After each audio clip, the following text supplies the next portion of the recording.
Hello everybody. This is just going to be a short video to talk you through Soapstone in case you forgot the steps of how to Soapstone a text. I thought it'd be helpful to give you just a little overview. This is not the exact same chart you'll be using for your assignment this week, but I think it's a helpful graphic just for the purpose of me talking through this with you today really quickly. So Soapstone is just an acronym similar to TPCast that we use to analyze texts. So we use Soapstone for articles, for short pieces of writing, speeches, nonfiction things. There's a lot of different types of text you can use this for. But this week you're going to be using it for a particular text called, actually an excerpt from a particular text from a book called The Great Influenza. But you could use Soapstone for really any of the texts we read during term 4 here in the audit. So the first step is to identify the speaker. The first S in Soapstone is for speaker.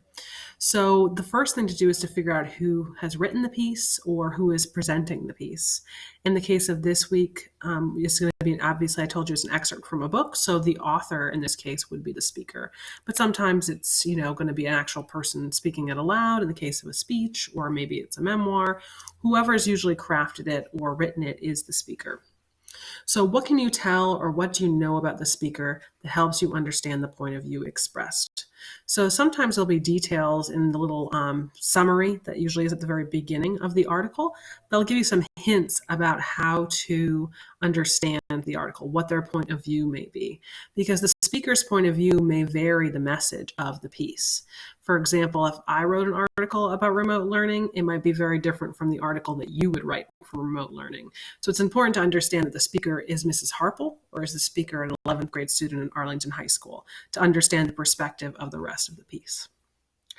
The next letter is O, and O stands for occasion.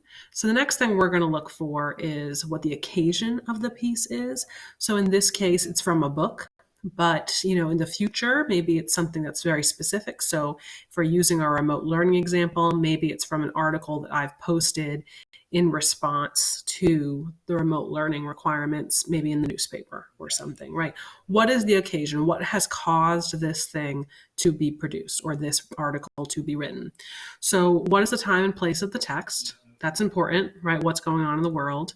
What caused this text to be written?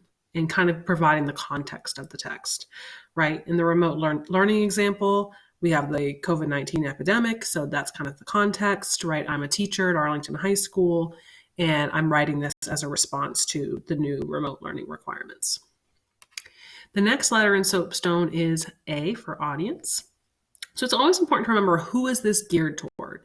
What is the intended audience of the piece? Sometimes articles, pieces of writing are going to have multiple audiences. In my remote learning example, maybe it's something that I wrote that I intended to just be read by members of the teachers community, but then maybe it gets republished for everybody in the town. So there might be varying audiences, but in this case, let's think about who the text is directly addressed to. Does the speaker specify an audience? Are they speaking to a direct group of people? Or do they assume anything about their intended audience? Like, do they assume that everybody understands what remote learning is? The next letter is P.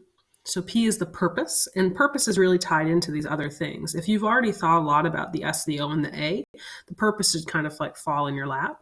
So what did the author want the audience to think? What's their big idea? What's the whole point, in some ways, of this piece? Or what do they want them to do as a result of reading the text? Maybe in my example for remote learning, I'm writing because I want people to, participate in remote learning. That's my kind of goal. I'm trying to get people more engaged in it. Why did the author write it? What is the message and how do they convey this message? So some of the purpose will be a little bit of the rhetorical strategies too. Like, are they using examples? Are they using lists? Are they using ethos?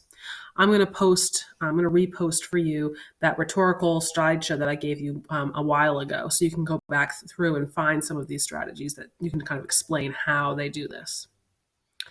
The next S is the subject. Okay, so in other words, what's the topic or the content?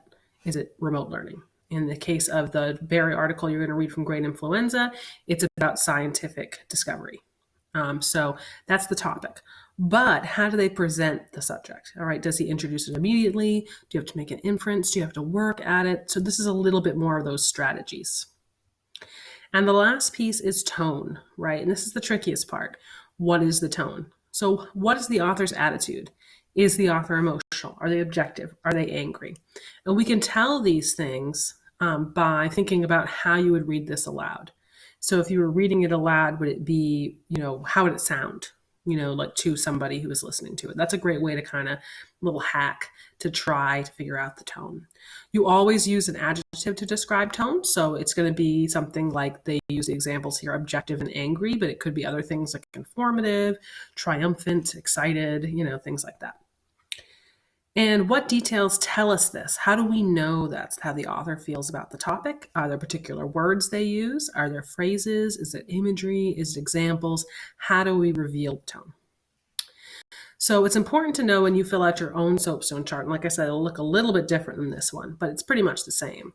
You always want to make sure you're citing evidence from the text to prove this information. So as you fill out your chart, don't forget to include at least one quote in each box. It shouldn't be, and you might have a little bit of overlap in some of the spots, like, speaker or purpose and subject, you might have a little bit of overlap. But if you're struggling to come up with quotes, you can always think about those rhetorical strategies, the how. How do they do it? Okay. So that's basically the rundown for Soapstone.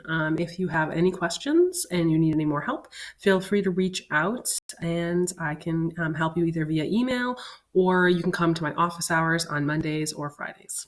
All right, thank you.